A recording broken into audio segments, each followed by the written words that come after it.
thing that bugs me with all this stuff, like I said earlier, it seems like there's a very small majority speaking very loudly about all this transgender crap. So what keeps coming to mind is there's all this hullabaloo about changing your gender, but where are the people who are born with two sets of genitals? The hermaphrodites is what they're called. Well, first of all, that's not a sexuality. That's a quirk of nature. And they do exist in tiny, tiny, tiny amounts. Yeah. So the separation is when people mistakenly keep saying transgender. And it's like, okay, are we talking about gender dysphorics? Okay, gender dysphoria is a body dysphoria. Your mind knows fact. Your body knows fact. Your mind believes fiction. Yeah. That's it. So, and they no longer say gender dysphoria, and it's a tiny, tiny, tiny percentage. Yeah. Those are people usually grow out of it, so which we proved, and those are people who could, as I'm involved with, I think it was South Dakota, help not harm. Basically get them help. But when you go from that tiny percentage to 5,000%, and it's no longer affecting boys, it's affecting girls, it's not organic. Someone is pushing that, and right. Going back to the parenting thing, well, Andy, before we get in there, the reason I ask is because it seems like somebody who's born with both sets of genitals naturally, or as a quirk of nature, it seems like that they would be one of the most marginalized groups of people if all this LGBTQ crap is accurate. It's like, okay, well, we want equal rights. We want you to say our pronouns. We want this, but they're not speaking in favor of hermaphrodites that I can hear at all. The rude truth is, and the left is right, the gender dysphorics were always there, okay? They lived in society. They went about society. And I, had a conversation with Selena Bliss, and she was saying, I know gender dysphorics, and they don't want any part of this. They don't understand where it's coming from. So separate that. That's not an ideology. That's someone who genuinely, Blair White is a good example, who was an effeminate gay man who always felt that, a wrong body, really wanted to present as a woman, and had surgeries, had the breast implants. Yeah, but he doesn't have female parts. No, so he has male parts. Yeah. And, and I, quite frankly, I had to learn from him because I didn't understand any of this. But he, as Blair would say, he is a genuine gender dysphoric. Right. Okay? This whole... I think the group of what we're thinking of transgender is made up of majority perverts. And these are failed heterosexuals and failed homosexuals. And the majority failed heterosexuals, or it's become a fetish. And, so the perfect illustration of this is Kitty J. Keene, Posey Parker, a.k.a. Posey Parker, and her group Standing for Women, who was in, I think 2019 was on the Trigonometry podcast.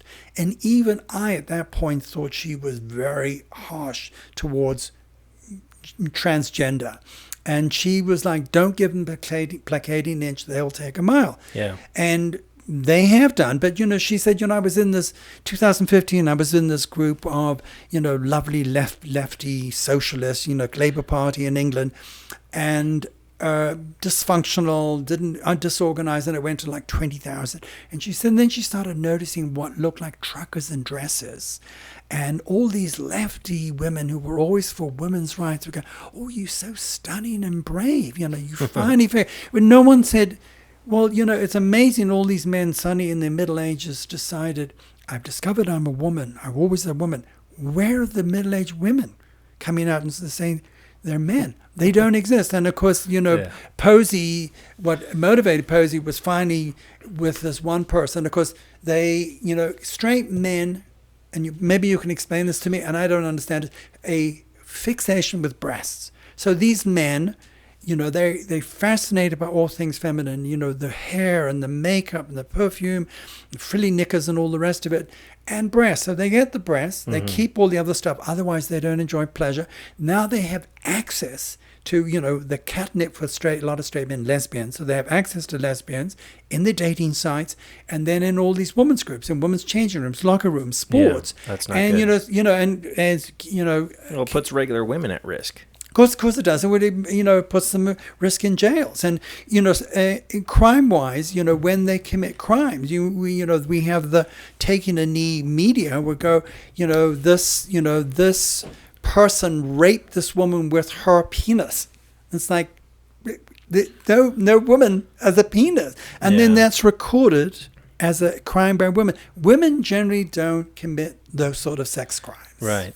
Yeah, I think it's all just being used and twisted for the agenda. To destroy society. That's the bottom line, is to destroy society. We'll get more into that in just a second, I think. None of that really addresses what I was saying about people that are born with both genitals. And you know the group I'm talking about, right? Hermaphrodites? Yeah, but it's, I didn't even know why you focused on that, because it is so minuscule.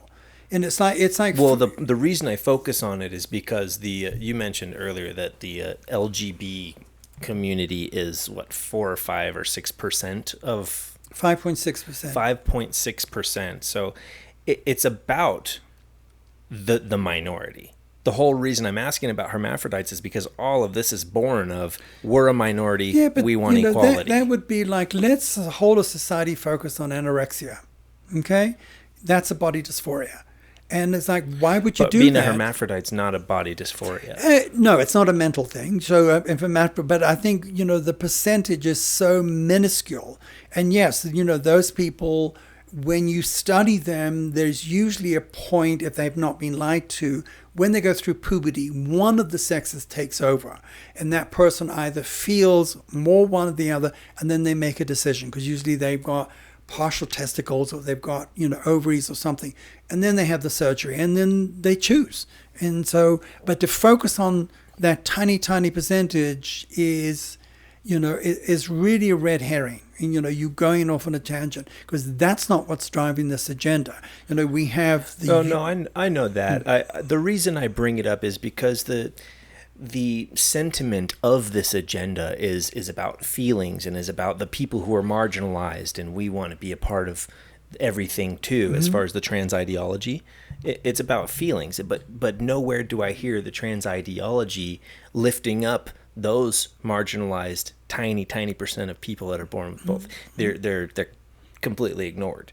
And I would think that if that trans ideology really gave a shit about what they were saying, then they would be lifting those people up to the front, because they have real issues. They're not acting like victims that I can see. But don't think for a minute this isn't a selfless exactly movement. Yeah. And unfortunately, it's portrayed as a civil rights movement, which I think is why so many on the left have jumped onto it. Yep. And it's not. It's got nothing to do. It's got nothing to do. And I mean, LGB, lesbian, gay, bisexual. What's T? It's a transsexual or transgender. What's the A? It's asexual. It's not a sexuality. Transsexual is not. What's the I, intersex. So what's the goal? It's not a sexuality. What does that mean? Well, it's what you were talking about, is people that were born with both genitalia. And it's like, how is that a sexuality? And then, the two-spirit. Well, even the native people go, BS, that has nothing to do with it. And of course, it's bisexual, isn't it? Isn't that the same no, thing as it's two-spirit. It's just an effeminate person. It's just a gay man who, is an emotional person. I was a very emotional child. I was a very naughty kid. I was a very boyish kid, but I was a very, emotional child. Huh. Well, that doesn't seem an accurate name for that. No, I thought it was somebody that went both ways. No. That's a bisexual. Right. That's why I was confused. So, in the speech that I gave, or the testimony I gave at Cottonwood, is like, they've just made up the stuff. Yeah. And, everyone's going on. I mean, I hold on to a hard copy version of the Concise Oxford Dictionary, because I want to be reminded what the words really mean. Yeah. And, they've all changed. You go online and you're looking for a definition of a word. You can't rely on it anymore, because it is whatever it is people want. And of course, that's again the Michel Foucault, you upside down society, and then you can remake it. Well, there's like a path. Like if you're walking on a path, you can walk left and find the left edge of the path, and you can walk right and you can find the right edge of the path, but you're still walking on the path. That's what language definitions are. It's like there's the center of the path. This is the definition, and everything else that's still on the path but within the boundaries is going to be people's perception of the definition. But then when you start carving other paths off the main path, that's when you've gone. That's why, Andy, it's so important to don't not comply with compel pronouns. Yeah, and I'm like, and it's like, it's not, I need you to, whatever mood you're on the day, what have you. I'm like, no, I'm not going to do it. And you hear this, in movies and TV series, and it's like they're referring to they, them, and I'm like, how many people are we talking about, for goodness sake? And it's confusing, and it's like, I'm sorry, I'm an old-fashioned, prep school grammar person. I'm going to stick with what I was taught. The nuns will come back and slap my, knuckles with a ruler. It's like, no, it's I'm not going to buy into this nonsense. It's legally inaccurate. You can't sell a house to a multiple single person or whatever. Where the rubber hits the road, you go online, and here they sell in apparel, and here is a T-shirt in binary colors, because we've corrupted the rainbow. And here's a woman wearing the binary colors, and here's a man. And you can choose man or female. And it's like, well, if you're non-binary, how could you choose male or female? But of course, when it comes down to it, you need to go to a third world where they here are the size cuts that you're going to do. Yeah. You're not going to tell someone in the third world like Matt Walsh did by going to Africa and asking the tribal people. They go, "What are you talking about?" And it's like, okay, you choose your sizes, you give me my breakdowns, and I will manufacture it and sell it. Whatever you do in the Western crazy world, you do it. Yeah. So, in the effort of freedom and being an American in America, where this is supposed to be the pinnacle of the example of what it is to be free and to make your own way, right? So let's say that all this stuff somehow got resolved. It was like, okay, well, the trans ideology is still, there's still people that are doing that, cutting their genitals off, changing genders or genders, whatever. But it's not politicized anymore. It's not being used for power grabs. What do you think about having like a third group of like sports teams? Like all these people are changing their gender to go compete in the opposite sex competitions.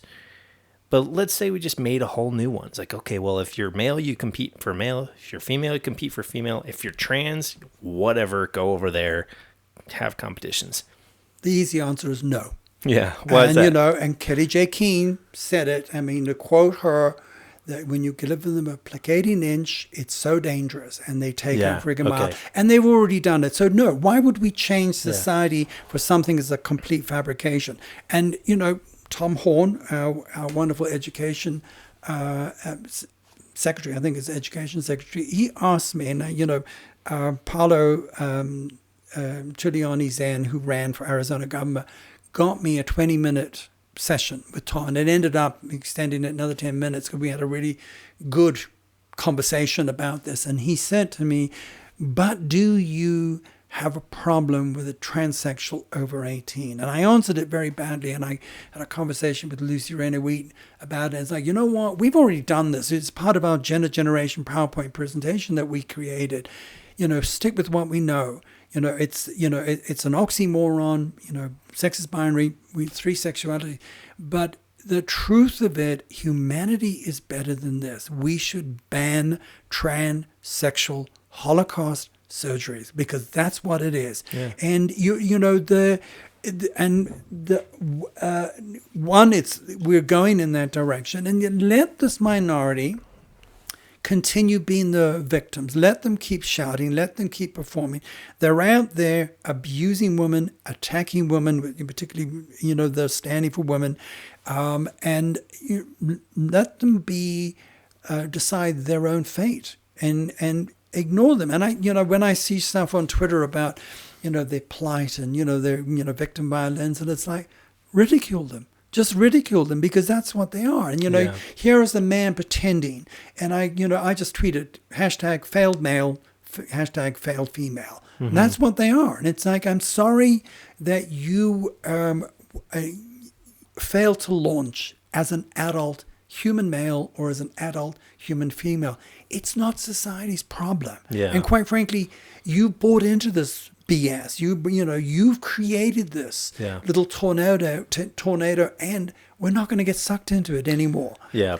Political correctness has really screwed us over, hasn't it? Yeah, it is. Like you said, if you could just make fun of them, that would be great.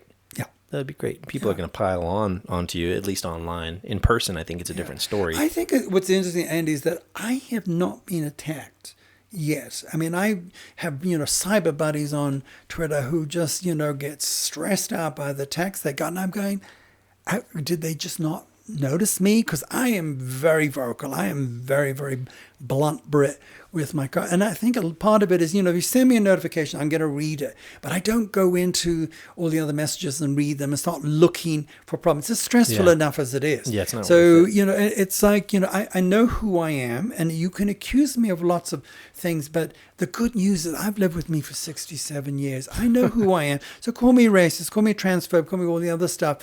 I have people in lunatic lefties in my neighborhood, the gossip mongers, he's a homophobe, I'm homosexual. Okay, he's anti-immigration, I'm a legal immigrant. I'm anti-Semitic, I'm a paternal Jew. My father's a Jew, his parents were Jews. Seriously? And it's like, it's all this nonsense they make up, and it's like, the good news is I know who I am. So, if you want to spend energy on that, go right ahead. Yeah, that's those types of people. And anything they can do to grab a foothold and try and beat someone down, they'll do it. Those are the weak of our society. Yep. Going back to earlier, we were talking about how the trans ideology is determined to destroy society. Is that the phrase you used? They want to remake society, and the way that you remake Michel Foucault is you upend society. You fabricate it. There's the fox in the hen house. Everything's scattered. So it's not what we know. Stick with what we know. Sex is binary. 3 sexualities. It's like no. We can make the stuff up. So you can. And the ridiculous of this. Years ago, I went on to a very boring generic gay dating website, not a sex app and all the rest of it.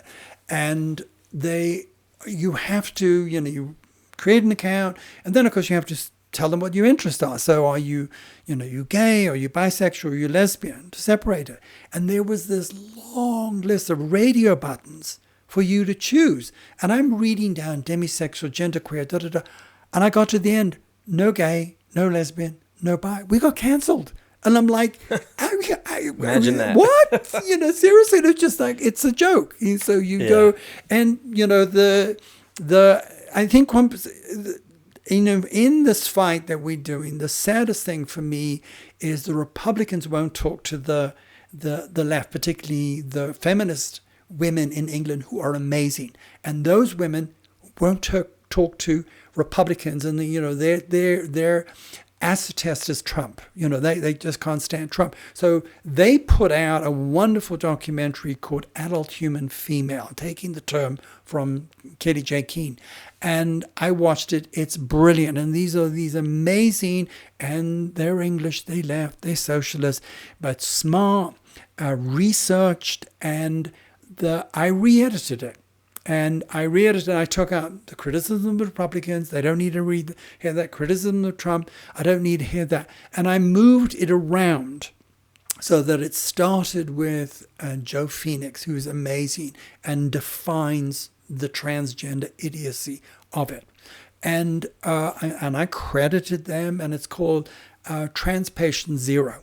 But the sadness for me, and you see it with the hard right Christian fundamentalists who don't want to have a conversation with the homosexual. It's like I'm your best ally. I have this information. I've lived it. I'm on your side. And it's like when I turn up. Well, I guess it depends on what you think the goal is of the right wing Christian fundamentalist. Well, I don't know what their goal is. I guess, it's the conversion, it's evangelicalized, and it's like, you do you and I'll do me. And I honestly, I don't care with it. And that's the middle ground between being a Christian and being an American patriot, because those two are not the same thing. Yeah, but I completely understand, in the speeches that I've, testimony that I've given to, school boards, board of supervisors, council, is that we are. I've lost my train of thought. They would say, ask me what you're going. Sorry. So it's there's a difference between the Christians and the American patriots. when the drag queen story time, and it's like, how is that benign when they're chanting, we're here, we're queer, coming for your children. Yeah. When Gay Men's Chorus San Francisco, and a very beautiful song, very well done. You think we're coming for your children. This time you're right, little bit by bit. You will hardly notice that we're coming for your children. And understand, Gay Men's Chorus is a well-organized, well-funded, has a board group. And so you can't just create a song. So someone decided, proposed to the board, we're going to create the song, we're going to write the song, we're going to sing the song, we're going to rehearse it, and you're going to approve it.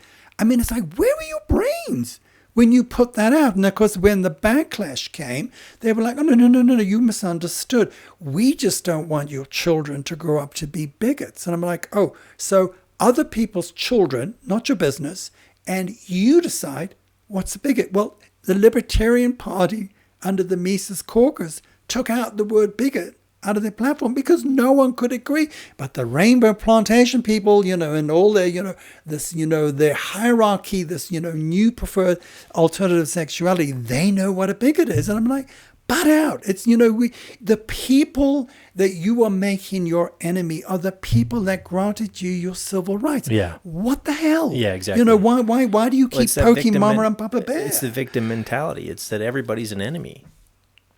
It is, and I think it's sort of, if you keep recruiting, and you keep recruiting not necessarily to your sexuality, but to your side, it affirms you.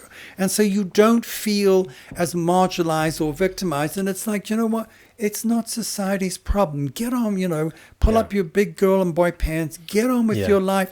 You are so lucky. I really like what you said. You give them a placating inch, they'll take a mile. And they've already done more. it. They've already done it. I mean, you've seen it with, with women's sports and all the rest of it. And it's like, no. And, understand something, Andy, the fetishists, and you keep seeing this as like these poor, marginalized transgender. They're not. The majority, sadly, there's a big group that are the kids that have been brainwashed. But the majority of the pedophiles, the autogynephiles, all these words I had to look up. And I'm like, what the hell is this? I'm just a vanilla homosexual. So, I had to look up these terms. And, a part of this is making women feel uncomfortable. And so, going to Mark Nelson, approached me and said, we have this, transgender. We have this cross-dressing man coming to our church. And the senior women are mentioned, they're uncomfortable with this person sharing the ladies' restroom. And would you mind if my pastor reached out to you? And I have no problem. Almost immediately afterwards, here's this amazing video online, and it's a Virginia church, and here's this pastor, and his broadcasts are online. I'm an atheist, but I listen to all this stuff. And he said, they had this person join, and, he was wearing sort of lingerie stuff. And this was a man who's married, and he has children. And as Christians, they saw this as an opportunity to fix him. We're going to welcome you in, and we're going to work on you because we believe you are lost. And if you find Jesus Christ, we can help you. And they took him aside and had a conversation with him, and they said, you're welcome, as everyone is. The downcast, the prostitutes, as Jesus Christ did. But we have one condition. You will use the single-use bathroom. You're not going to walk across the church and use the ladies' restroom. Yeah. If you agree to that, you're welcome. And he agreed to it. Within 2 weeks, he violated it. And so they kicked him out. And the reason I kept explaining this to Mark was this: they enjoy this. And why? The illustration is they go in, they dress as women, they are turned on by this, and then they're taking selfies of themselves in the mirror. And you have on Twitter, here's this man in a schoolgirl outfit, and there's women behind him, and he's masturbating with his male genitalia as he's filming himself in the mirror. In the women's bathroom. And it's like... In a church. Yeah, it's a fetish. It's an absolute fetish. So, yeah. No, this wasn't a church. This was just online, Something separate. Libs of TikTok exposed and what have you. And then, of course, you have the... But it wasn't a female bathroom, correct? Oh, yeah. Because, and you have Jonathan Yaniv or Jessica Yaniv, and now he's, Jessica Simpson, that's the new word. And he's a overweight, ugly human being who is a transgender. He decided he's a transgender. And he, in Canada, and he was reporting all these women for discrimination to the Human Rights Tribunal in Canada. And this is how crazy Canada does. And what he would do is that he would go online, either through Facebook or their website, and he would ask these home business or small businesses that did waxing, so female waxing, so genital waxing, Brazilian waxing, all the rest of it. And so he'd approach them, and they would agree, make an appointment, and then he would inform them that he was he was an intact male, and they would come back and go, "We don't do that." And the people that he was targeting, a majority were Sikh Indians. So this was one against the religion, and against their culture. But he had trapped them. And so most of them closed their businesses down because they didn't want to go to the tribunal. And finally someone stood up and said, "You know what? We're not. We're going to fight you." So what he did, then he would withdraw. And then the next one would fight, and then he would, complain again, and then he went through, and it took them the longest time. And even, Morgan Leger, who was a trans activist in Canada, even stand up and go, "He's a predator. He's doing this for fun." And because he ended up being a violent predator. But you see him in the bathrooms, and he's photographing himself, and then he's online with the teen chat rooms, and he's asking them about their menstrual cycles and their sanitary napkins, and could he come over and insult them? Gay men don't do that. Gay men are not fixated on vaginas and female genitalia. Mm-hmm. And when he's in these locker rooms, he's in teen girl locker room. He's a predator. And the human rights predator. You said predator. Predator. Yeah, he's a predator. The Human Rights Council, or whatever the term is, they finally ruled against him and said, it's disingenuous. You don't really have a cause. But he's not going to go away. But there are tons like that. When you see, for instance, in Scotland, so the First Minister, which is the Prime Minister in Scotland, who lost her position because she brought in this gender bill, and gender affirming bill, where you within a very short space of time you could just say I identify as the opposite sex, and you can have it legally changed, and you can perform what have you. And so the pushback from the socialist woman, the feminist, what have you, and just general women who were concerned for women's spaces was, well, what if you have a male predator, a rapist or something, that's, says they are, and they're going to go into jail. Now you're going to put them in a female jail. And she said very famously, it's, first of all, she couldn't answer. It's like, what is a woman? Stumble. And she said, it's never going to happen. 2 weeks later, a twice rapist decided, and when he was going to go to jail, he's just going to call himself a female, dress as a female, and they put him into a female jail.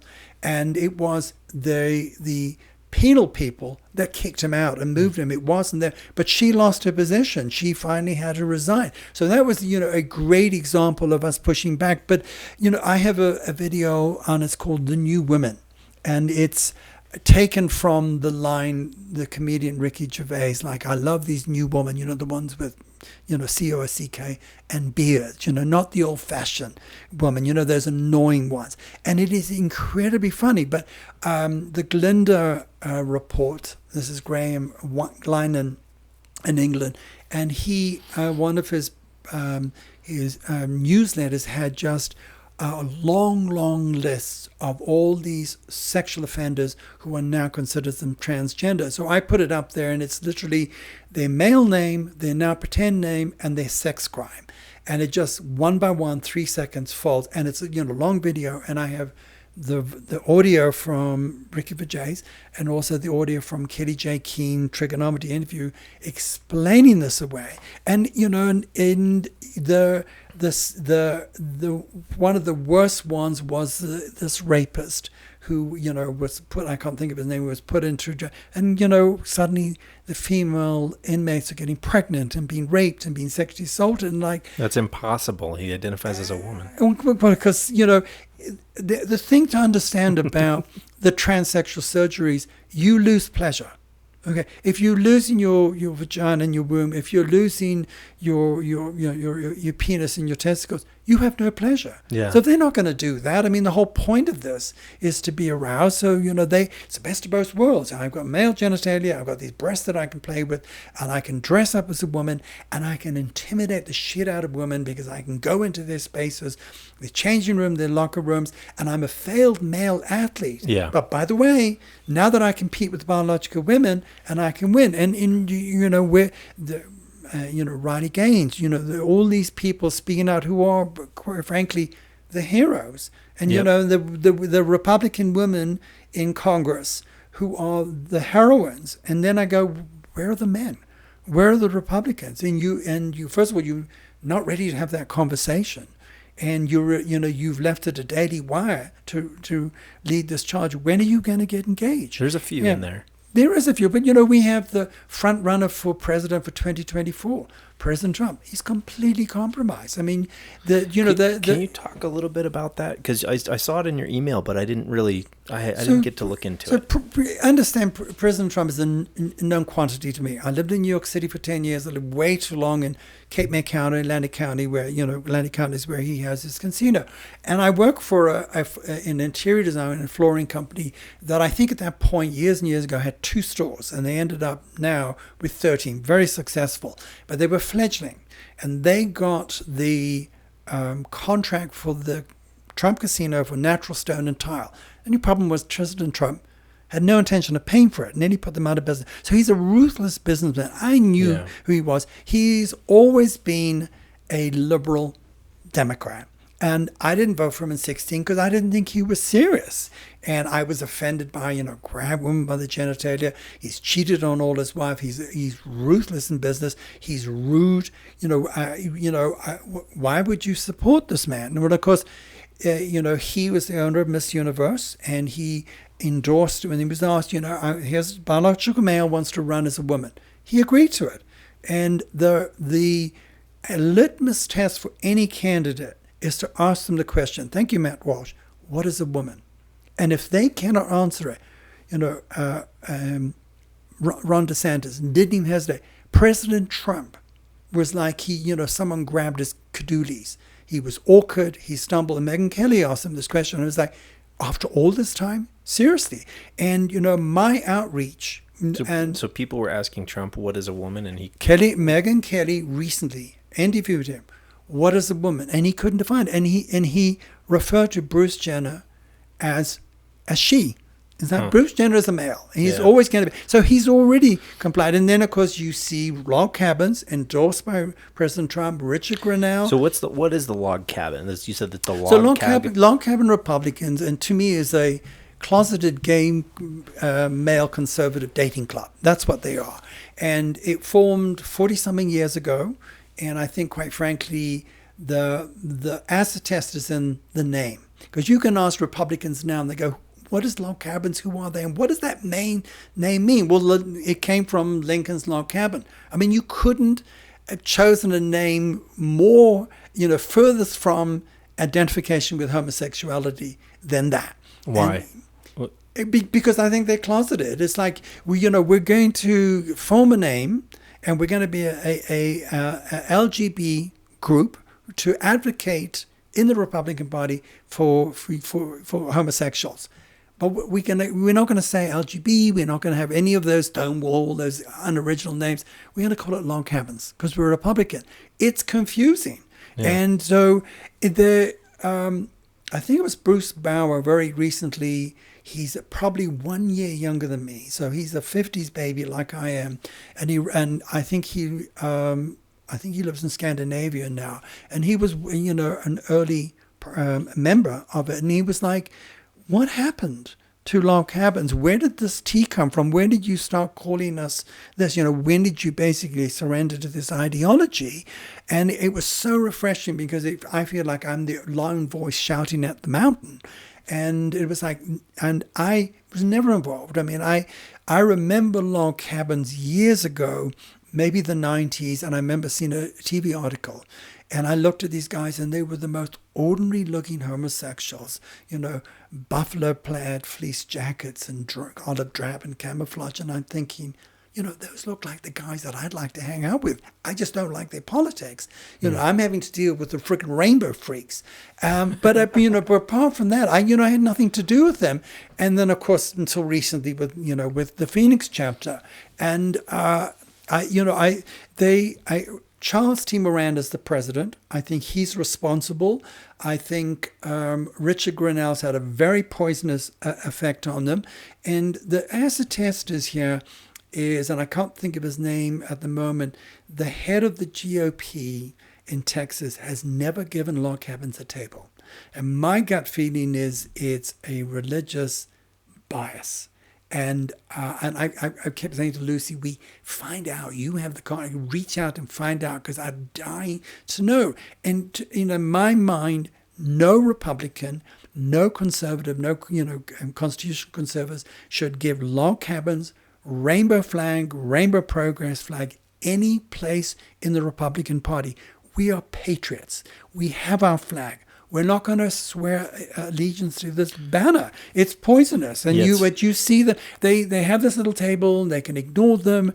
They have martini mixers. And Lucy, I, and her friend Kathy, we protested a log cabin's martini mixer in Phoenix. And, Matt Gress was there, who happens to be gay. Jessica Watsack came, and Teresa Martinez came, and there was...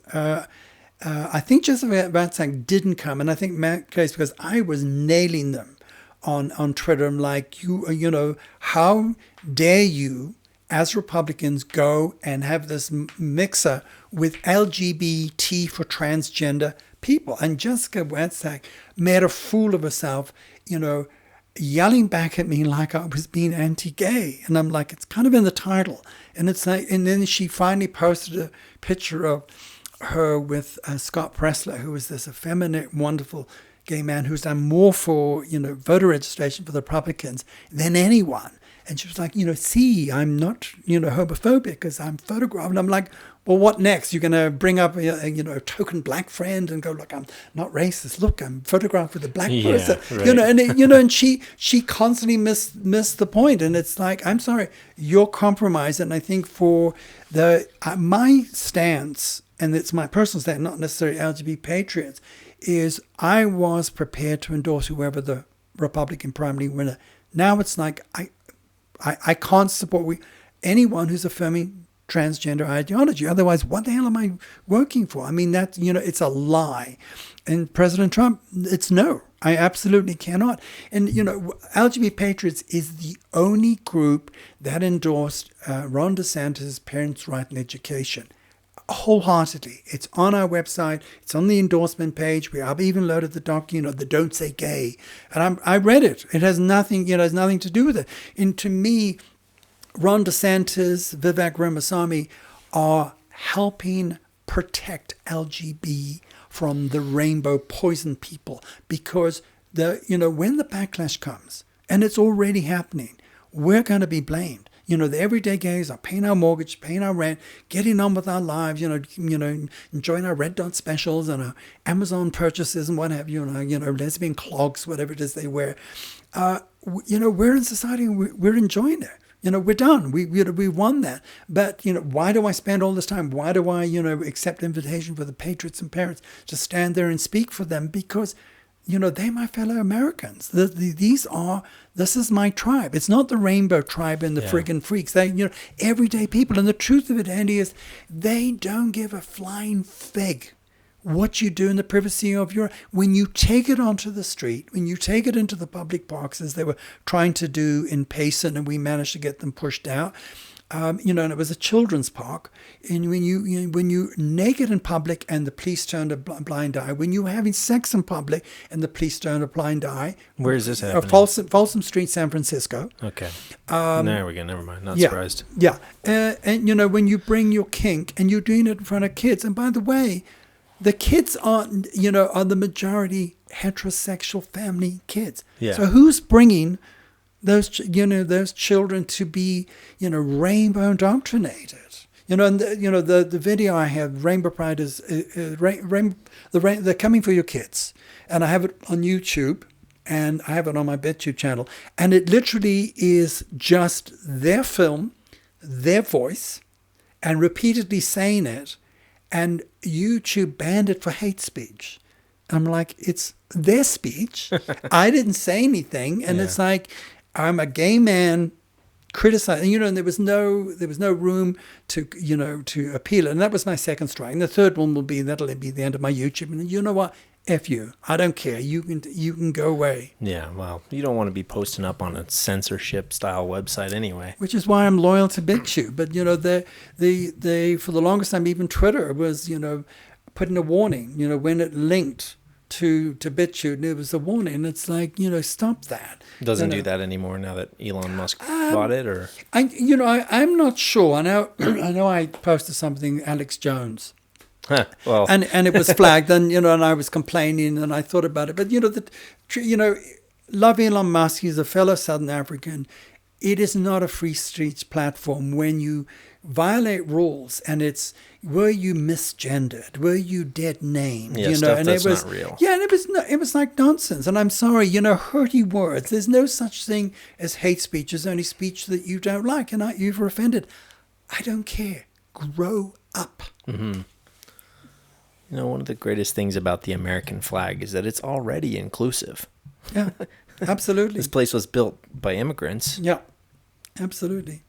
Yeah, you will. We have been welcomed in, and we, go to Africa, and you see the ACLU and the HRC and GLAD, the permanent victims. Why don't you spend time, working with the prejudices in Africa, the homosexuals who are being beaten up, persecuted, and executed? Yeah. Or the Muslim countries where they're being sexually transitioned because if you're a gay man, well, you must be a woman.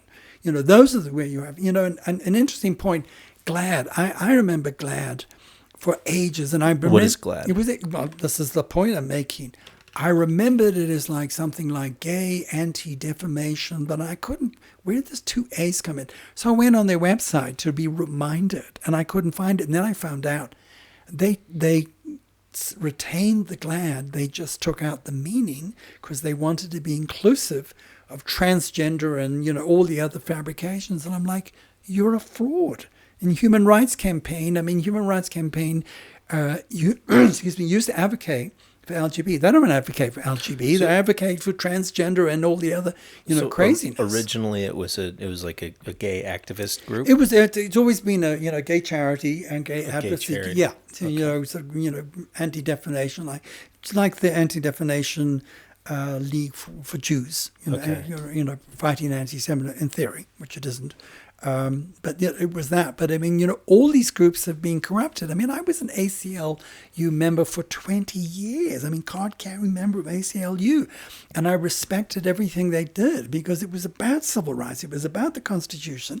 And then, of course, I got, a letter to, sign up again for the next year. And it coincided with the latest newsletter. And then the headlines, poor Muhammad. Here's this poor American immigrant Muhammad. And here's his poor wife in her fabric cage. And we're supporting Sharia law. And I'm like, you're supporting the most misogynist society, where women are kept in fabric cages. They're not allowed to educate. They can't go anywhere without the presence of a man. They can't even speak. And they're throwing gays off rooftops. Are you freaking out of your mind? Why would you? And I wrote a scathing letter, and their lawyer wrote back to me, trying to defend it. I'm like, F you. And, and it wasn't that far after 9/11. It's like, no, I'm sorry. I'm not, I follow the Imam of Peace, Imam Habibi. I think he's wonderful. He's a wonderful man, but he's not the jihadi. He's not that sort of crazy sect. But I'm sorry. I'm just, I certainly, as an atheist, I'm uncomfortable with all of that. When, liberal friends would criticize me working closely with Christian Republicans, and I'm like, okay, so what's my choice here? The turn the other cheek folks or throw me off a building. It's like, it's not a hard choice. I'm going to go with the turn the other cheeks. And the truth of it, they've been incredibly welcoming. And one of the most obvious things to me was the March Against Sharia Law, which I think it was 2017 or 18, Brigitte Gabriel's Act for America. So they had this, day March Against Sharia Law. And at that point, I was, realizing the Islamic invasion of Europe. And I wanted to go and be counted. And liberal fans were like, well, if you go, there's going to be violence. Antifa's going to be there and all the rest of it. It's like, you know what? Get your large English ass out there. You need to be counted. So I turned up at this park in Phoenix. I think it's one off Cactus Road. And here's a sprinkling of Antifa. And as soon as I parked the car, they seemed to disappear. Didn't realize I had that much of an influence. So I'm walking to the sort of shade trees and I can see all these protesters out there. And coming towards me are these camouflaged men with assault rifles. And there's these camouflage Humvees. And so I'm passing and I stopped and I said, who are you? And I'm thinking National Guard. And they said, no, we're oath keepers. And I said, well, what is that? And he said, well, we're ex-military, ex-police, and we've sworn an oath to uphold the Constitution. It's like, great. And so you're here. So there's no, well, I don't have a problem with that. Now remember, this was before registering Republican. I was a red pilling. It was before what? Registering as a Republican or supporting registering. This was, my, red pilling from liberal. And so I went and, greeted these protesters, and they are evangelical, they're Tea Party, they're fundamental Christians. I said, yeah, by the way, I'm here marching against Sharia. I'm gay. I'm an atheist, and I'm not a Republican. They were welcoming. Yeah, because they understand freedom. They were so thrilled. Now, if I did that with the gay people, and I've done it so many times, you read off the rainbow script. They spit at you. They hiss at you. Tim Pool, which we were talking about earlier, that was one of Tim's red pilling. Like, he's on the street, he's on his skateboard, he's got his GoPro, and he's interviewing people. And of course, at that point, anything that was violent was Trump. And Trump was always violent. And that's what mainstream media was saying. Tim was on the ground filming this, in real time. And, he would talk to the left, they would disagree, and he was just asking them, easy questions. And they would get angry, they would get threatening and sometimes violent. When he talked to the Trump supporters, they would talk and disagree and go, do you want to go and have a beer? That was part of my red pilling. And the major part of my red pilling, not voting for Trump in 2016, I voted Libertarian, but I have, lots of campaign experience, and I was at home reading in bed, and I had my iPad on a stand, and I'm refreshing the results, and Florida went for Trump. And I thought, it's Trump. Who the hell would ever think President Trump? So I emailed a lovely bisexual liberal friend, and I was like, Lauren, it's going to be President Trump. It's going to be interesting. Your country will be there tomorrow when you wake up. Boy, was I wrong. But that was the start. And then I had brunch with a very dear friend, senior lady friend, very elegant. I just assumed Cindy was liberal because I was a out gay person, fashion designer, creative person, and we really didn't talk politics. And she said that she, one, was a registered Republican. That nearly fell off my chair.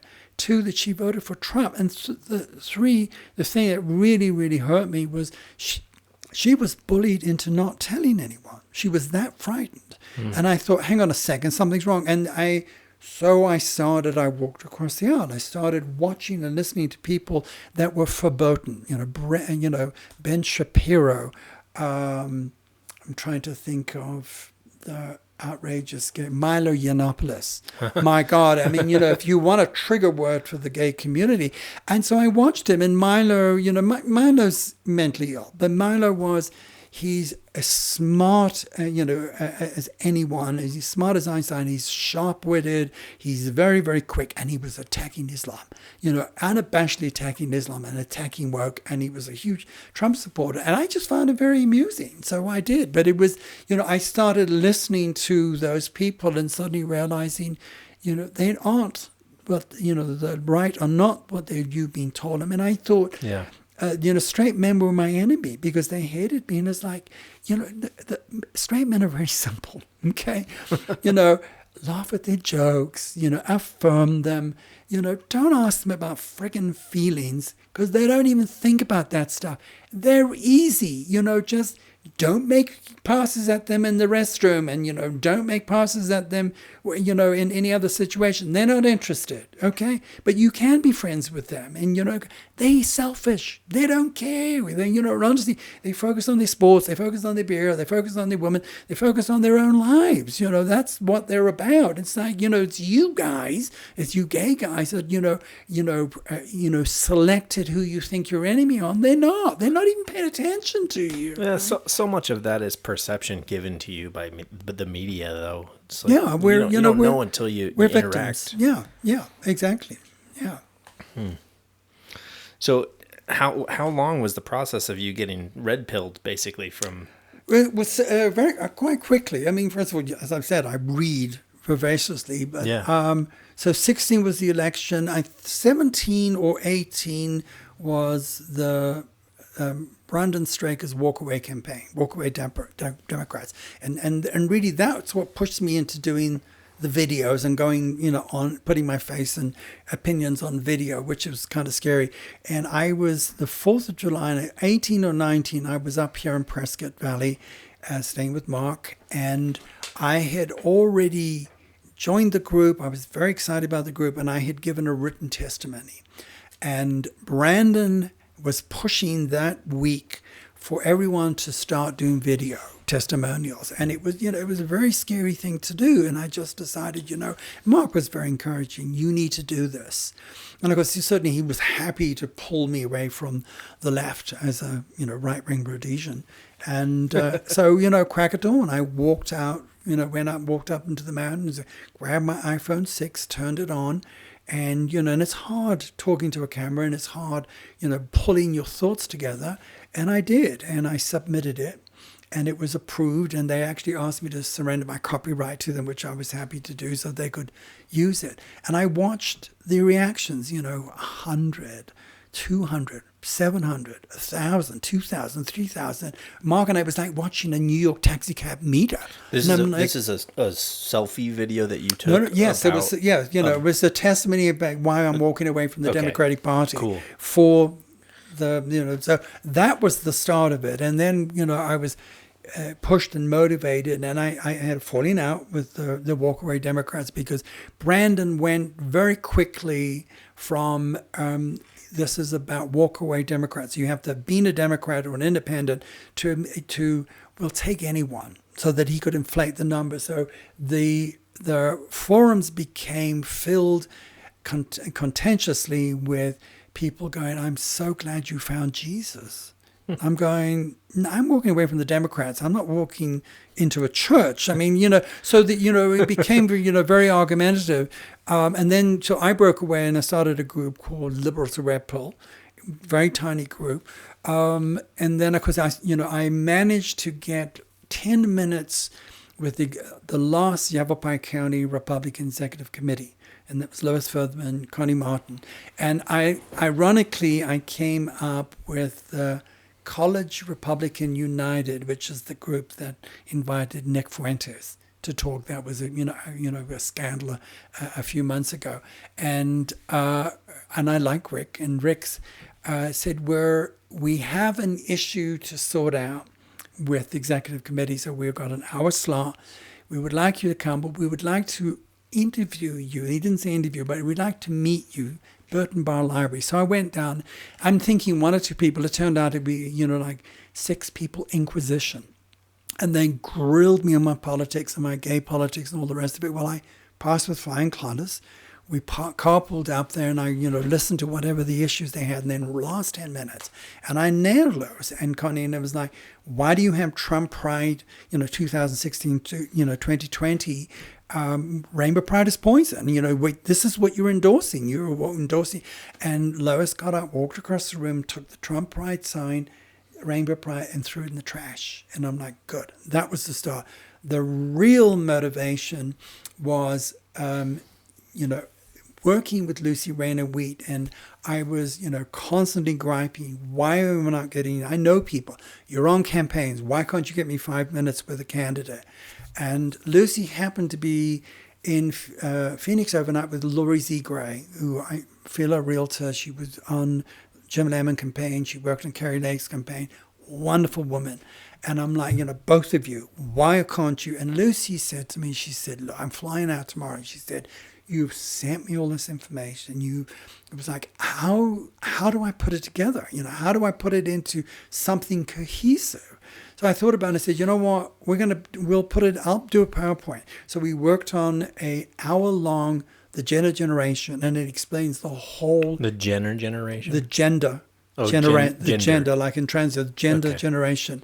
And put it together, and we showed it 6 times. Last year, we, Ken Bennett, Selena Bliss, the last executive committee, the current executive, a lot of... involved Republicans, precinct captains, what have you. And Lori Martinez, who ran for Arizona, Republican Arizona chair, didn't get it. Lori said to me, 40% of that was new to her. She's like, I didn't know this stuff. When, Lucy would read the script and I would sort of click away on her laptop. And so I'm looking at the audience. And most of them, their jaws are down. I mean, it was like that movie about Tucker, the car, the Tucker car, where he invites the General Motors people in and he gives them this bloody steak meal, which they're enjoying. And then he shows them films of these bloody car crashes, And it was, when I'm showing them these surgical photographs, they're looking and, just horrified what we're doing to children. Yeah. And, Lucy and I are working on that and redoing that. But to get people to, read that. But I mean, Lucy has been a wonderful ally. A lot of the information that she has fed to me, the contact in Cottonwood, the contact in Camp Verde, the contact in Payson. And she's running for board of supervisors, and I'm supporting her and working on her website, and I've done a lot of speech writing for her. And then here's an example of the bullshit in the Yavapai GOP. So Lucy won by 3 votes as first vice chair, and the establishment, status quo, whatever you want to call them, didn't see that coming. That the executive committee. And so they started working on Republican business, started working to defeat Lucy. And the target was Lucy. And so there was a 60-person meeting, and I had the audio recording of it. And there was just this long list of all her infractions. I mean, she literally didn't have time to take her coat off. And she's failure at fundraising. And it's like, you gave her 3 seconds. Like, she was elected in December and you're in January. And, you want her out. So I wrote her a speech, and it was called Separating Wheat from Chaff, an old term. And I took inspiration from the country song Harper Valley PTA. I don't know if you're familiar with that, where, it's this sort of Peyton Place community where what do you call it, parents involved with a school, the parent board or what have you. The parent PTA, the PTA wrote to this swinging 60s mini-skirted single woman with a daughter, you're wearing your skirts too high and da-da-da and criticize. So she goes to address the PTA, and it's a wonderful song. And by the way, let's ask why, this person's secretary had to leave town. And, when you get close to this person, you can smell alcohol in her breath. And she was just pointing out the hypocrisy. So that was the inspiration for her 5-minute speech. She won by three points the first time. She won by 146 this time. Well, that's a huge difference. But they still, this is, the criticism, they find her forceful. They want, here's a perfect example. So the Republicans invited a non-Republican speaker, which is against their bylaws, to talk about the Boys and Girls Club. Now, Lucy, I don't even know how she finds it, but she does deep dives, and she found how they were supporting the rainbow agenda. And so after this person made a speech at his table, she went up very quietly, said to the person who invited them, and this guest speaker, by the way, Boys and Girls Club support the rainbow agenda. And she was made to apologize to offending this woman and the speaker. And it's like, hang on a second, you supported a president who talked about grabbing a woman's genitalia, and you're worried about Lucy's table manners? And it's like, are you serious? Like, she's giving you valuable information, but your ego says, I have worked all these years promoting the Boys and Girls Club, and now you're criticizing me. Like, she's just giving you an exposure. Thank her. Yeah. Yeah, people don't want that. People oftentimes don't want the truth when it means that they have to change what they're doing, especially if they're comfortable, like you were saying earlier. But when are we going to? At what point are we going to? Right now. That's why we're having this conversation. Yeah. Speaking of uncomfortable, if you have the those genital mutilation photographs, I might want to put those up to be available for people to see, because some people need to see that. I'd be very happy to do that. The caution would be that it may violate, terms of nudity and hate speech and all the rest of it. So it'll come with a caution. Okay. Certainly for you to see them, yes. And I don't need to see them. Yeah. I think I'm does. Plenty aware of the situation, but people, maybe somebody listening has a family member that's like all on board the trans ideology or whatever. Need to send them those photos. Yeah, I think what would work is the TikTok videos that, and I can't even pronounce, he's an Irish import who's a Mengele monster, medical monster, who uses TikTok to bring these kids in. And if you're in problems with your parents, you can call me on this number, and we can FaceTime, and we can figure out removing your breasts. I've never understood why this war on breasts. Oh, she's an absolute, blue-eyed, beautiful blonde head. She's an even brawn. And so, but these TikTok videos are very trendy, and he has this sort of these lesbians with breast removed, and they think their cure is going to be testosterone and all the rest of it. When you see them one after the one, and you go, these were beautiful girls, and you're looking at some of them and going, this looks like a cute a teenage boy. It's not. That's a girl. And then so those are the things I think that are horrifying, but you're not showing you the screw ups. They're not showing you this, removing your vagina and then routing your urethra through your anus, and then you're coming down with UTIs because you're not supposed to urinate through your anus, or that fake phallus that they've got suddenly. Your body will accept it because it's part of your body, but the surgery is going wrong, and then the septicemia and all the rest of it. So Prisha Mosley is a young detransitioner who is the video at the end of the gender generation, and every time I see it, I cry. Everyone in the audience cries. I mean, she ends with "I'm ruined," and she now is advocating and she's suing her doctors. But she was a runaway confused child. She had some sort of personality disorder, and like with all of these medical monsters, with one session they'll put you on the puberty blockers and the cross hormones, and where Prisha is now, she doesn't know if she can have a child. Her vagina has been so reduced she can't use sanitary napkins because it's too painful. And she has a boyfriend, and one of the tweets, she's in the car and she's crying because she's in pain, and she doesn't want to be with the boyfriend because they want to be intimate. Will you speak up a little bit? Yeah.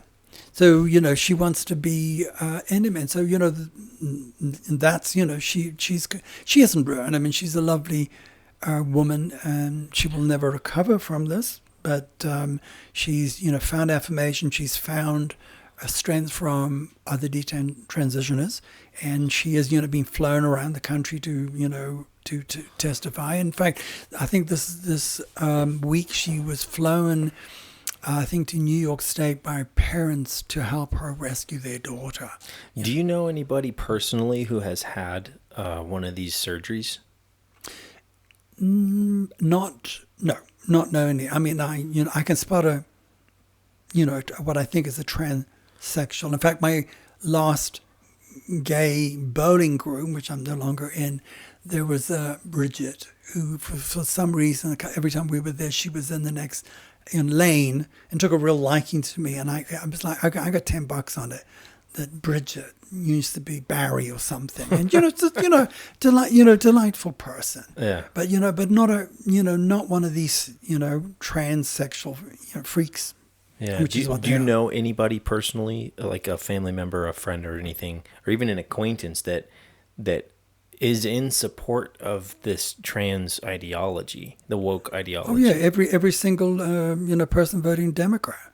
They're all I mean, Sarah Liguri. I mean, it's like, I was like, if you really believe this, why don't you try and put your beautiful little boys on puberty blockers and then see? And well, she's not going to do that because it's someone else's problem, and it's out there. Yeah, and I'm exactly. like, It's like I'm you sorry, support- it's a fraud. It's a complete fraud. Well, just like the New York City thing, you're a refugee city or whatever until you need to put sanctuary them city, some- sanctuary and then city. sort of like, oh, by But you the don't way, want to put them in your house. Yeah, exactly, yeah. It's fake. It's Yeah. totally fake. Yeah. So going local, you've spoken at different cities in the Verde Valley, Yavapai County. Now, I want to know exactly, specifically, what's going on in each of those locations and why you went there to speak. Let's start with the first one that pops into your head. First one that pops into my head. Well, the first one was City of Prescott. Okay. And that was after Lucy with the Proud Boys protested House of Hues, Hues, like, color hues, Yeah. the hues color. And it's a dance drag troupe, performance troupe, and they had a drag. So it's a group or a club. Yeah, it's okay. It's that exists here in Prescott. Self-named queer community. Okay, and that's a Prescott specific community. Yeah, absolutely. House of Hues. House of Hues. Okay, and the Proud Boys went to protest. Well, Lucy got the Proud Boys out. Then she protested, and there was. What were they doing? What was House of So Hues? it was an all ages drag show. Okay, that's what it was, and they were families dragging their little toddlers to to be entertained. Was this happening in the park? No, it was in their private place. Well, actually, it wasn't. It was a public place, and there was some controversy about a liquor license, what have you. But it was at a public restaurant or room, what have you. Okay. But otherwise, the issue is it's all ages. Okay, this is gay adult entertainment. Yeah. You want to go and see that that sort of burlesque stuff, great. But that's your choice. You're free Americans. Mm-hmm. Don't drag kids to it. Yeah, I can't take my 3-year-old into the strip club. So yeah, exactly. So why is that okay? The two principals of it testified before City of Prescott, and they were like, they were offended, and they wanted to remind Two principals of House of Hues, the people, principal members of House of Hues. Okay, yes, two yeah. members of the House of Hues. Who organized this? One, I'm not sure about one. One is, considers herself a queer person. She's lesbian. She's a queer person, and so they reminded the council that they have their First Amendment right to hold these shows. Which, First Amendment doesn't cover child abuse. No, exactly. But they forgot to mention that Lucy and the Proud Boys had the First Amendment right to peaceful protest. Yep. And they wanted to, they victim violence. They wanted to convince the council that they feel unsafe. And, with these people coming out and doing this. And the truth of it, how they want to feel unsafe is they want a Pride Prescott. They want Prescott filled with rainbow progress banners, just like, the Third Reich invading Austria, they have them hung from everywhere. So I went in with Lucy, and we both testified. And of course, with all these school boards, councils, board of supervisors, they never hear this point of view, from any other counter gay group.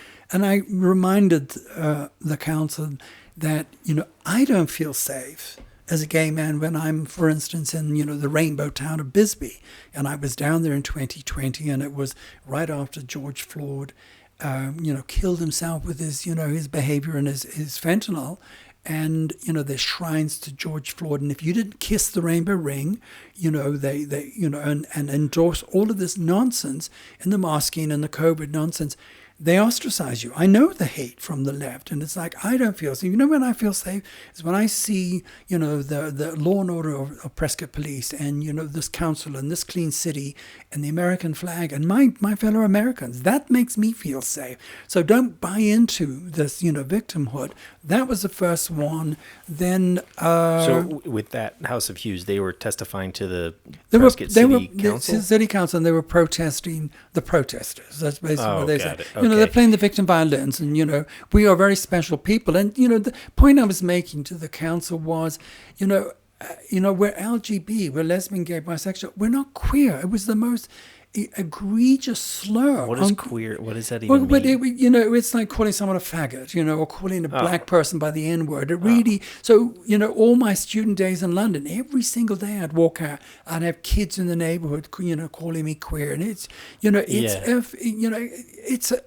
a slur. Am I offended? So I'm a big grown-up person. So what is the woke mob using the term queer for? Because it's part of their self-hate. It's like, can you imagine the community, like, black Americans going, so it's still the same word. I'm trying to follow my question. The woke mob is using the term queer as like a sexual preference. No, right? as an affirmation. This is a lifestyle. I'm queer. So straight people are calling themselves queer, and it just basically means I'm not in the mainstream. I'm not part of your heteronormativity. Okay. That's their favorite word. Got it. So she's queer. So this is, and I'm just like, it's queer is the first word gay people heard when they had been identified by a hater. And it was the last word they heard before you were beaten senseless. So don't tell me that queer is a word of affirmation. It isn't. It's no more than, black Americans being called by the N-word. Mm-hmm. And these people are, queer art and queer culture and queer all this. And it's even black culture uses the N-word all the time with each other and about themselves. But they use it in rap, and it's, it is a segment of the culture. And they also use it as, the N-word of those people that are basically ghetto, and the rest of us are black Americans. Right. Well, it's confusing to someone like me looking in from the outside. Well, you're white, so don't go there. No, I'm going there. I have to, because I'm just expressing my perspective. It's confusing because it's such a terrible word for someone to call a black person, right? Yeah. But at the same time, you're using that amongst yourselves, calling each other that. First of all, it's not your realm of involvement and experience. So don't go there. So don't assume. And I hear this all the time, LGBT. Why are you calling me T? That's offensive. I'm not a transsexual. It's LGB. In a story, LGB. That's been the term for the longest time. That's who we are. We're lesbians, we're gay. And even though lesbians, I don't think bisexuals should be included. But that's who we are. We're not transsexuals. It's not a sexuality. We're not queer. That's a slur. We're not asexual because we're very horny. And we're not, whatever I stands for. I think I'm intersex. We're not that. I mean, that's basically, a quirk of nature. Thank you very much. We're not. So, I think this is part of their self-hate, and they, they bought into this whole agenda that, this is affirming. So for the N-word thing, I'm just trying to understand how other people see it, I guess, because I know how I see it, but I don't know how others see it. To me, I will listen to Chris Rock, the funniest, sweetest guy on the planet. Yeah, I don't have a problem with it. I don't get it. I'm not going to do it. Right. I know my boundaries. It's like, I'm not touching the third rail, but that's his right. Yeah. That's his territory. And if the queer people, they want to call themselves gay, but don't do it in my name. You're doing this in the name of gays, and we didn't give you permission. And and particularly us gray gays, the senior gays, and like we walked that mile, and your dress up, act up, and make up nonsense. You never walked a mile. You never experienced the prejudices that we did. Yeah. You never saw the attacks. You didn't see the murders, the easy victims of the gay men. Don't, you stay in your lane. We're not going to affirm this. We have our rights, and you get on with it. Going back to the local stuff with Prescott specifically and the House of Hughes, have they operated in any capacity in the schools? Not that I know of. Is there anything happening in Prescott? Well, there is. Yeah, so on October the 24th, Human Rights Campaign is having a meeting, an organizing meeting, and an advocacy meeting, and quite frankly, it's pushing the gay agenda. And Lucy's already signed up, and she's annoyed at me because she wants me to go. And I was like, Lucy, I have enough problems in my neighborhood putting out, Republican lawn signs. They come at 3 a.m. and they steal them. They come at, they send their children, they scratch a loser, in my driveway. I don't need to relive my 1970s being, physically violent. And I tell you, when it's enough to go on a protest, but, these are lunatics. They'll think nothing of attacking you. But so October 25th, what's happening? 24th. October the 24th is the Human Rights Campaign. But, here's the important thing. I want to get to the end of that. Where's the Human Rights Campaign happening? I wish Lucy was here, and I'll think of it in a minute. It's a well-known sort of community. It's in Prescott. It's in Prescott. And it's not at one of the schools? No. Nothing to do with schools. And what's the purpose of this? To plan their sort of door knocking and their advocacy for pushing the rainbow agenda. Okay. Rainbow agenda, because they fully indoctrinated, Jonestown Kool-Aid drinking cult. Okay. That's their agenda. Are you aware of anything happening in the Prescott schools regarding this as of yet? The people to talk to would be Michelle Hammer and Linda Conn, CONN. I mean, Linda's on one of the boards. But but what is happening, Andy, in the groups is pushing the rainbow agenda. So Yvonne Cahill, who's a wonderful realtor friend, and I think she's member at large with the Maricopa Republicans. She asked me to come and talk or testify at this Scottsdale Unified School Board, and I did. I've been twice. The second time, I missed by a minute, and they wouldn't allow me to speak. And then they also wouldn't allow Yvonne to surrender her time to me. And then at the end, public speaking, their lawyer said, by the way, that was inappropriate. You should have allowed it. So I have that testimony still to give. But they're pushing. There are two Republicans on there, and the rest, so they don't have a majority. The principal is pushing this. They have I'm trying to think what their portal, the name of their portal. But they have this calendar, and here is all the American national holidays.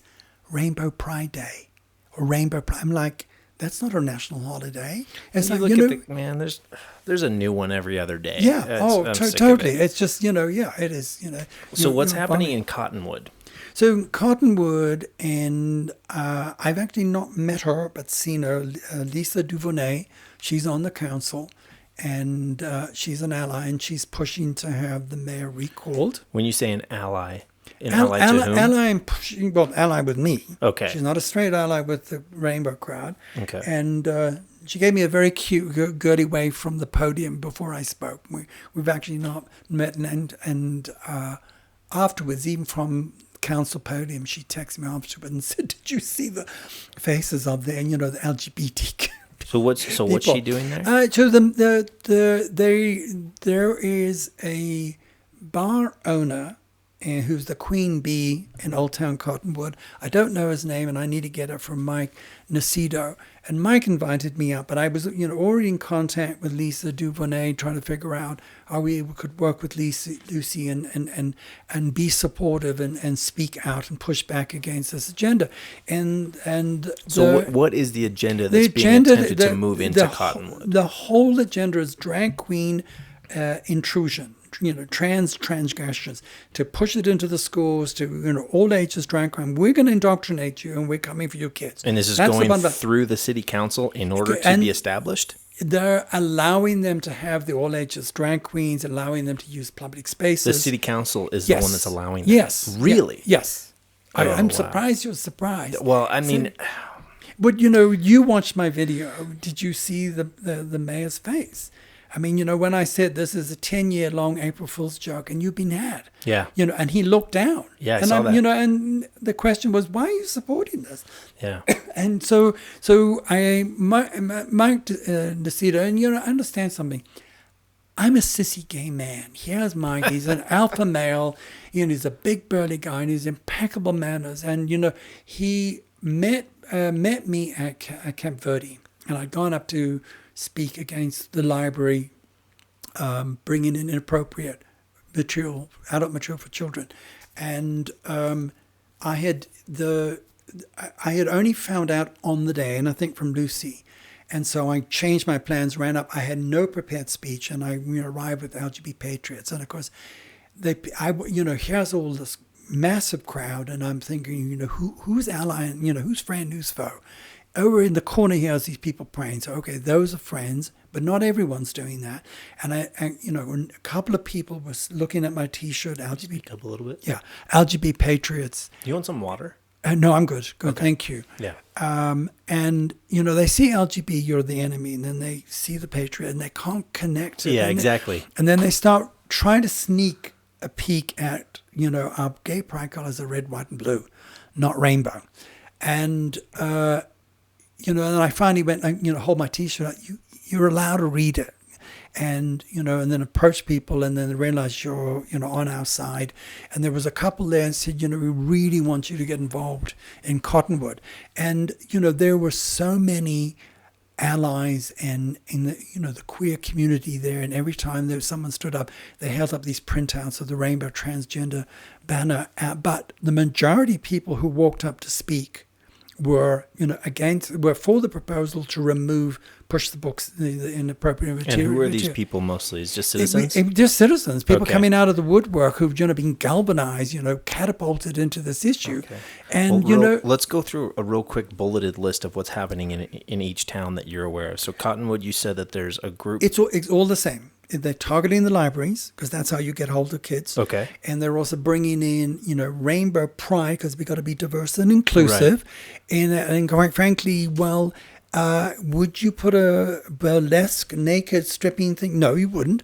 But no, we're all being kind to those poor, marginalized homosexuals. It's like, no, you're not, because we know what rainbow pride means. It means nudity, sex, and kink. So are there drag shows that they're trying to pass through the city council of Camp Verde? Yes.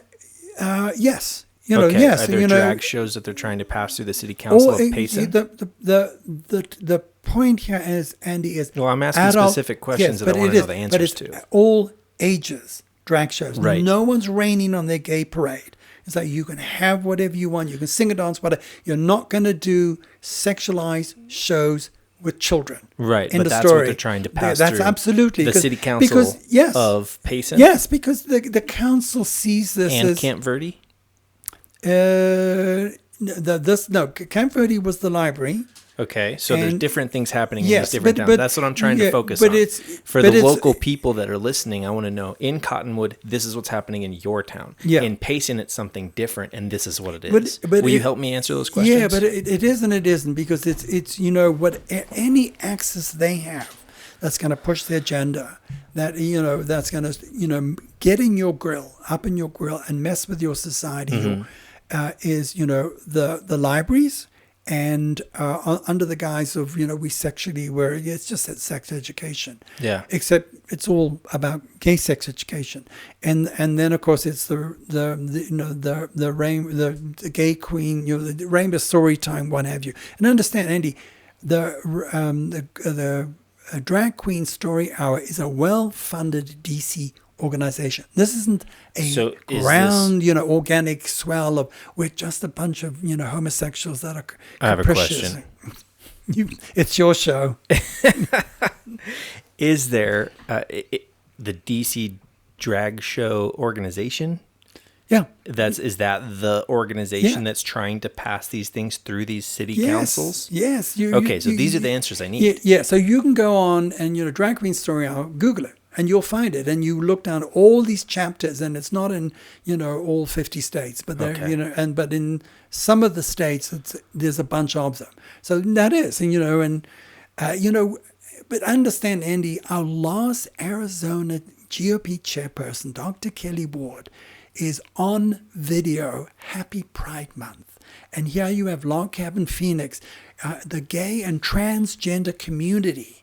Happy Pride Month, and I'm like, are you freaking kidding me? Yeah. I'm like, why would you be? So, and we have Jeff DeWitt, who's the new Arizona chairperson. He won't even have a conversation about this. And when they were running. I met Jeff DeWitt. Yeah, well, we can talk about that. Yeah, I don't know. But yeah, okay. But, I sent out to all the candidates, and I'm like, will you affirm that if you are elected, that you will not endorse log cabin Republicans, will not give them a table unless they remove the T, they stop supporting Rainbow Pride Poison. That's all they need to do. It's a great organization, but that's all they need to do. Yeah. The only person was Steve Tyler Daniels of the Arizona Patriot Party, and he did it in an instant.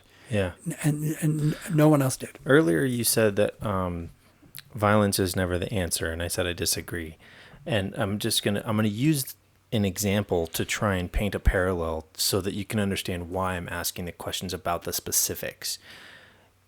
If there's a school shooter and I respond as a police officer or as somebody who needs to put an end to somebody killing children, I want to know exactly where my target is, and I want to fire and I want to hit exactly that target, the person who's killing children in a school shooting situation, right?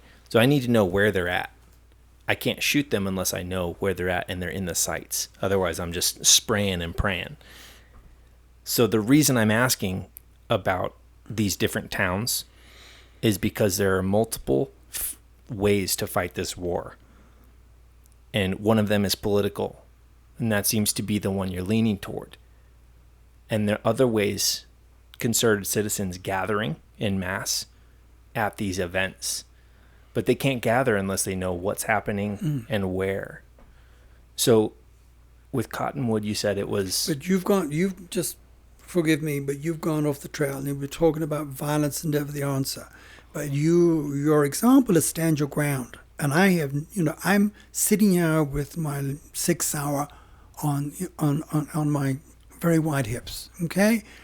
The Burn Loop murder riots. I'm a sissy gay man. You're going to get on my car, I'm going to shoot you. Yeah. And I, went up here to Prescott and with Mark's help, chose a very nice little pistol. It's my American Express card. I don't leave home without it. That's the difference. It's not using violence as protest, which is what the left is doing. And that's you're getting not what I was saying okay, to but do. but that's getting in the mud. You're behaving like them. So That's school not what I was saying to do. I think you misunderstand what I mean. But the school shooter, absolutely shoot the shit out of them. Right. Yeah, absolutely. Just as the example, if I'm going to accomplish a task, I need to know the details of the task so that I can accomplish it. That's all I mean. Yeah. So just with these different towns, I just want to know what's happening. So the problem with the towns, in Cotton, was it in Cottonwood? I'm trying to think. Yeah, it was in Cottonwood that the township and the police force got really nervous because what's being pushed at them is that the protesters, Proud Boys and all the rest of it, the Republicans are the violence. They're going to create the violence, and they're not. And I think it's very important to make sure they're not. They will stand there on public property with the protesters. And when you look at them, grannies, and everyday people standing there, patriots and parents. So, we never want to give the ammunition to the left who are already painting us as the violent mob. We're not. We know who they are. They, I will go armed because I know how crazy they are, but I'm always going to understand they're not my enemy. My fellow Americans not my enemy. No, it's the idea. The idea that is. So I will always be polite. Yeah. I will never, when you're time out, when you're giving a testimony, I've had people who will start to scream louder, and I'm like, I'm never going to do that because it's a privilege to be allowed to speak, and those poor victims are having to listen to me. There's always sort of shock and applause afterwards, because people suddenly see you and Emmy, and I've even had, for instance, in Payson, they sat across the aisle from me, and then afterwards, they were clapping and cheering, which of course, boards don't want you to do that. Going back to Camp Verde, with the library thing, and it was the same thing that, and I was late notice. I wasn't prepared, and gave, tried to talk from memory, and then, when I looked right at the mayor, and it's like, you have to ask why childless homosexual men of any business, singing and dancing to other people's children, and she nearly fell off her chair. She's not hearing this stuff, but so that was, so that was impactful there. I had a guy who was videotaping, and called me in the restroom and said, that was great. Can I interview you? So interviewed me, and he said, I've been to Folsom Street and friends. I've seen the guys having sex and all the rest of it. And he said, and he was an old guy. And he said, I went through the hippies, and he said that was never about it. And he said, I've never heard someone gay say the things that you were saying. And I'm like, great. And then I had two women come up and say, just everyday people going, thank you for saying that, thank you for coming. And then, of course, Mike was there, Mike DeCito, invited me up to Cottonwood, very kindly, say, if you arrive by 4:30, I'll take you to dinner. And again, strange bedfellows, the two of us working together. And, we've almost nothing in common except we're patriots, and we love this country. Yeah. And we believe in our civil society. That's all it takes. As I pointed out in the video, that as I'm speaking and my message is getting across, the one person stands, and then the next person, and the next. And I love that about America. It's like when someone who has served dies, all the services come out. And if they don't do anything but stand there in homage, it steals your heart.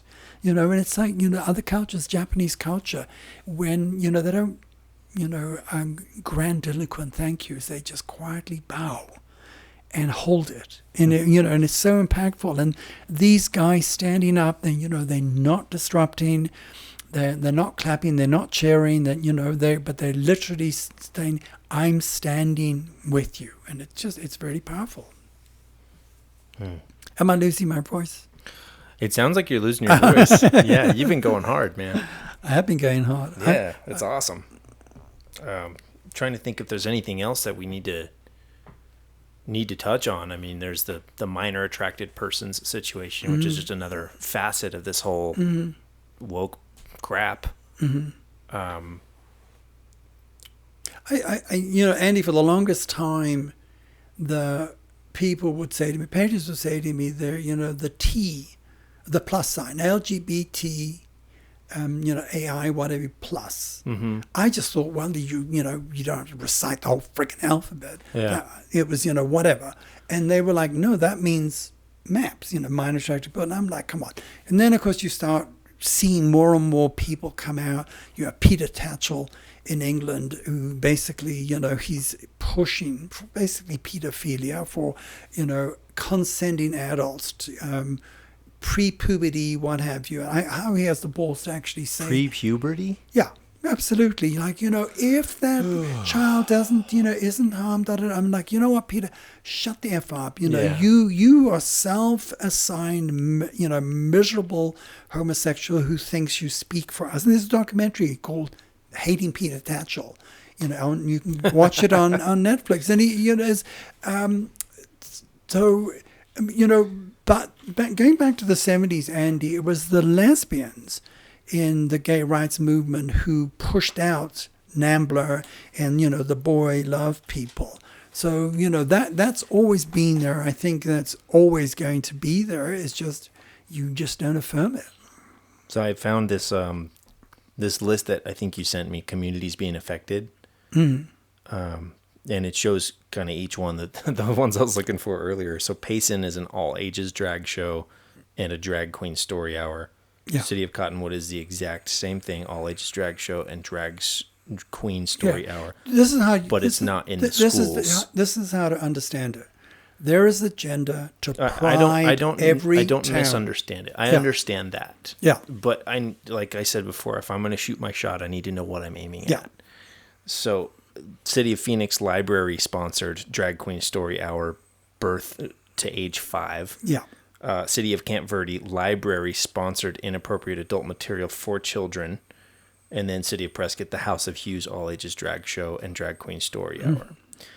So how are the books getting into these libraries? Do you know? Because the librarians and the Library Association Okay. is promoting them, and they are promoting them under the guise of, it will help homosexuals, young homosexuals, come to terms. Like, they don't want to feel isolated. That's and it's super. like, we never needed straight allies and the queer community to write gay user manuals for us, which is what they are. And it's like, we figured it out. We don't need to teach teenage boys how to masturbate. Yeah. They figure it out. Yeah. And it's like, it's an intrusion. And I don't care if you, under the guise of sexual education, when you look at the material, it's about, how to give, your little Bobby a blowjob. And if, little Bobby reaches out to you and grabs your penis, it's okay. And if you go and, Uncle Bob comes and stays with you, and he shares your bed, and it's come on, it's I asked you how these books are getting in there, and you said it's the library. What did you call it? The library what? The Library Association. The Library Association. Is that a nationwide thing? thing? It is, absolutely. Okay, so they've been infiltrated, and that's how it's happening. Okay, so it's not the librarian maybe that works at that library that is necessarily responsible. But it isn't, because the librarians are always going to be against book banning.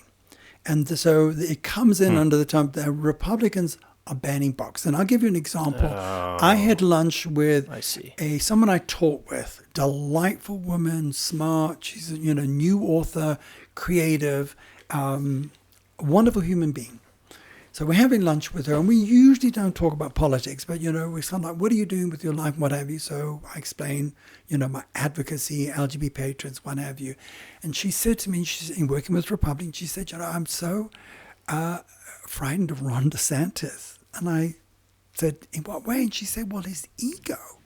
And that surprised me. I mean, Trump, Ron DeSantis? And I'm like, so I said, well, what do you mean by that? And she said, well, this book banning. And of course, for a liberal person, that's a real triggering term. So I paused and I said, Amy, what books are they banning? And she, paused and she looked up and she said, they're banning child pornography, aren't they? And I said, yeah. So they know what's going on, but they filter it out. Why do they play dumb? I don't get it. But it's so arrogant of the straight allies that, where, the gay people are somehow, incapable of making their own decisions, incapable of finding their own sexuality and comfort with it, incapable of finding their literature. We have gay bookstores, for Christ's sake. I don't mean porn stores. I mean gay literature books. And, Joey Bright I mentioned in San Francisco, and she said one of the things that she misses was, the lesbian bookstores, the gay bookstores, and the coffee shops. And I was like, Joey, didn't they just kind of go all online? And she said, no, we used to have a real community, and it's been erased. First of all, when you start allowing in freaky heterosexual men pretending to be women, lesbians, head for the hills. Yeah. So, that was, their eradication. They're in danger. Yeah, totally. I mean, lesbians, I think, are the hardest hit. Their spaces have been eviscerated. But, going back to the library stuff, it's like, adult gay men know where to go and find, their adult material. Okay, they don't need a guidebook. Mm-hmm. And, heterosexuals, stay in your lane. It's not, I don't care if you, we're not green stamps. Your virtue signaling green social media or social credit score green stamp collecting. I mean, seriously, how freaking condescending is that? I think what was so interesting, Andy, was when I go and speak, and it's affirming to see how many ordinary, everyday people coming out of the woodwork, catapulted to go in and talk, and they've probably never been to City Hall, they've never been to a board of supervisors, they don't even know what it is, and like, well, when can I speak, how do I speak, what do I say, how long can I say, and they stumbling and mumbling. I mean, one of the people who spoke at Camp Verde, and she's a Hispanic woman. She said, "I'm a Catholic. I've got children." She said, "I don't understand. Why do you think you have the right to interfere with my religious teaching, or when I want to explain to my child, the facts of life, the birds and the bees?" And it's it's a lefty liberal arrogance. But I want to say, I want to explain something to you that I think, where this arrogance comes from, and why the left won't allow discussion, debate, dialectic. Because they have won. So they supported black civil rights. They supported women's liberation. They supported gay civil rights.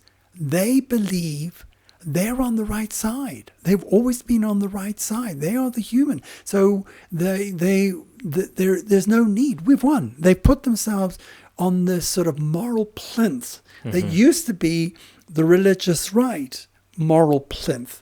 And now, the political horseshoe, they're on the same extremity. But, they will dictate everything. So,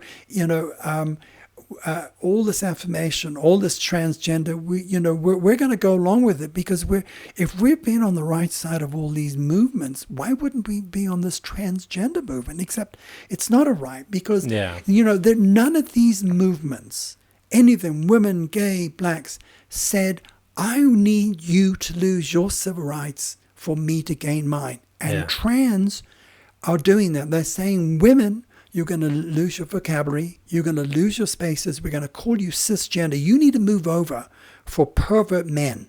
And it's not the gender dysphorics because they're peacefully living their lives. It is the majority pervert men who want access to women, and they're winning. And literally it's misogyny, and this is the thing that I've never understood about the left. Though. Well, if you talk about a wig and makeup and a bad frock disguise and high heels, but it's so apparent to you. It's misogynistic, but it's being called something different. Is what but I mean. It's women are fooled. They're not. And I just, if we end on a thought, I really wish the Republicans could reach across the aisle and listen to these amazing, feminists. I know that's a toxic word for you. Listen to them, what they're saying, and, to those, amazing women who are fighting this cause. Talk to Republicans. Don't ignore the fact that they voted for Trump, what have you. Ron DeSantis, Vivek Ramaswamy are not kooks. They're on your side. They're on the side for a safe, civil society, protecting kids. Even feminism has been kind of twisted, at least the perception of it. Yeah. Because feminism used to be the most righteous fight. We want women to have equal rights as well, but then it got twisted into feminists generally. It got twisted into man-hating. That's what it did. That's it. So, if you want to affirm women, and women have the right to control their lives, if that woman wants to be married and be a homemaker and bake and clean and be, a partner to a male and allow him to have a higher status, that's her right. That it's, not for you to say, and you entitled to your opinion, that somehow is a low position. It isn't. One of the things, Andy, that I do want to say this, and I think it's important for the Republicans to understand that as free Americans, we're entitled to our speech, our free speech. We're entitled to our thoughts, and we're entitled to our prejudices. We just cannot discriminate. We have laws against that. So a perfect example is my dad, who died a year ago at 97. My dad never accepted my homosexuality. He was a devout Catholic to the day he died. It was Sodom and Gomorrah. It was, buggery and sodomy. And he said that right out when I told him. He never stopped loving all of his 5 sons. And, I accepted that. I never bullied my parents. I loved my parents. And then we go, you need to affirm me, or I'm going to harass you. And so here's an example of a gay man who was lauded in the gay press, and his father was very senior, and he gave his father an ultimatum. You either vote Democrat and you affirm everything on the rainbow agenda, or I'll have nothing to do with me. It's like, you're an SOB. You're harassing your parent. You're harassing a senior, and you're emotionally blackmailing them. Well, that parent should have said, okay, fine. walk away. I never did that. Even with my mum who's 91 and she's, running the world from her little flat in Bournemouth, that's a warning. And, I asked my mum one day and I said, well, how would you feel if I brought a boyfriend home? And she said, well, I wouldn't like that. And I was like, why? And she said, well, she didn't want to explain it. Now, I didn't want to make her feel uncomfortable. Well, my brother Anthony was engaged to his current wife, his wife, long-term wife, not current, his only wife. And I said, well, what if Anthony brought MJ? And she said, well, that's different. And it's like, well, it's not. It's really not. But, the only... How is it not different? That my chosen partner. It just happens to be a same-sex partner. That's what's different. But it's different. But it's still, my choice. That was my brother Anthony's choice. Yeah. And it was her choice, and it would be my boyfriend's choice. And quite frankly, it did affect my life because of course I just never brought a boyfriend, and I never a long-term dating because I never thought my parents, would live up to my parents' thing because basically they're wrong sex. So I never did. But it never occurred to me to bully my parents into my point of view. Yeah. They had the right. They have the right. And I think it's very important for Republicans, patriots who think they're so scared of asking, as Islam Obama would say, the questions and the conversations you have around your kitchen table that you won't have in public. And whenever I meet, and I didn't say it to you, but what I usually do is I'm giving you permission to ask all the questions that you're frightened to ask, okay? Because I guarantee you I will not be offended because I don't choose to be offended. But understand, you're entitled. So those, fundamentalist Christians who, absolutely have rejected me, I understand. They're entitled to their choice. They're entitled to their belief. I don't agree with them. They're not my enemies, and I'm not going to make them. And again, I keep reminding myself of the Rainbow Pride poison ammunition that they are feeding from. Yep. And I understand it. Yeah. Well, thank you so much, Gerre, for coming on here and sharing so much information and knowledge and perspective on all this stuff. You have a very unique outlook on this whole woke agenda for a gay man. And I really appreciate you being open and upfront and vulnerable about all of it. So if I come across any of those uncomfortable questions, I'll come to you and ask. And if there's any kind of wild developments in the world that you pay a lot of attention to, I'd love it if you'd come back on and talk about that. Oh, I'd love to. I'd love to. And thank you. Thank you for the invitation. And by the way, you have ruined my podcast virginity. This is my first time. I took it. You had the privilege. Dubious privilege, but you had the privilege. Right. And thank you. Well, thank you so much, sir.